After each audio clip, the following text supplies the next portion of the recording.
về quên chặt luôn. Để cho đủ đá rồi là Chồng mang ra ngoài thớt to đi.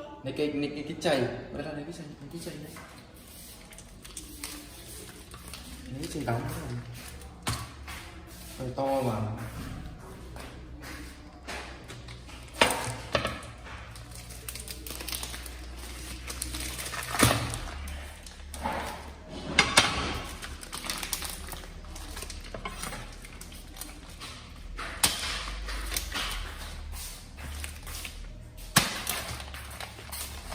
Được rồi.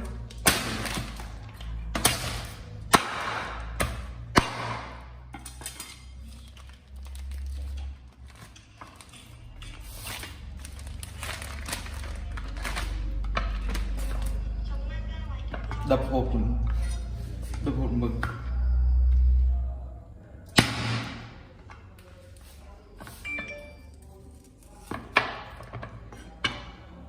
Chết, to nhỉ.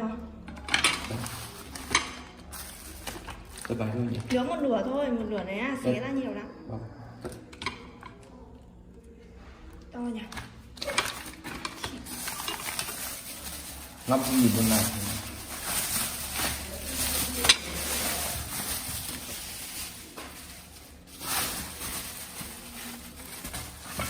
Anh.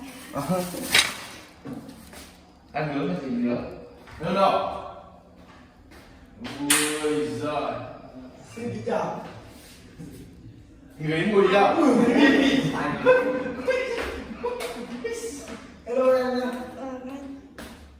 Mang lên nướng. Dày anh ạ. Dạ. Đi này sao đi hết không phải đi cột chứ. Mày đứng cao đi mà mày đứng kéo đi đây.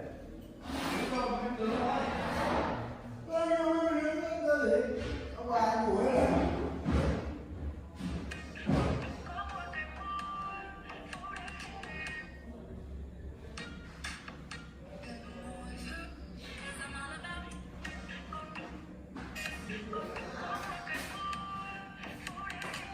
Có nước gì à?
Rửa đi rồi.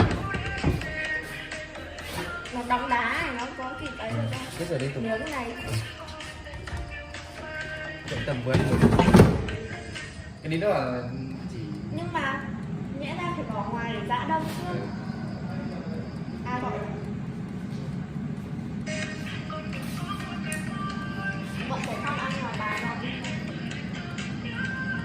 ăn cái gì vậy? Bọn trẻ con thôi. cho lớn trong cái rồi à? Ở trong cái Vâng. không cái cột sẽ đậm đấy. Đây là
Có chín nào không đây?